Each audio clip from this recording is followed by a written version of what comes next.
Ricky Ponting ने हसन अली के बारे में ऐसा इंकशाफ कर दिया कि बड़े बड़े बैट्समैन भी घबराना शुरू हो गए।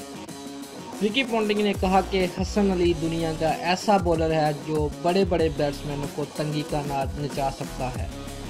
रिकी पॉन्टिंग ने मीडिया से बात करते हुए मज़ीद कहा कि हसन अली पाकिस्तान की तरफ से ऐसा सितारा उभरा है जो मुस्तकबिल में वसीम अकरम, वकार यूनुस से भी ज़्यादा शोहरत कमा सकता है। रिकी पॉन्टिंग का मज़ीद कहना था कि हसन अली जिस अंदाज से चैम्पियन ट्रॉफी 2017 में बॉलिंग की है, अगर इसी तरह वो बॉलिंग करते रहे तो हसन अली को दुनिया का नंबर 1 बॉलर बनने से कोई नहीं रोक सकता। और लास्ट में उन्होंने ये भी कहा कि 2017 में हसन अली मेरा बेस्ट बॉलर है और मेरी दुआ है कि हसन अली हमेशा ऐसे ही अच्छी बॉलिंग करता रहे। दोस्तों, अगर आपको हमारी वीडियो पसंद आई है तो आप हमारे चैनल को लाजमी सब्सक्राइब करें।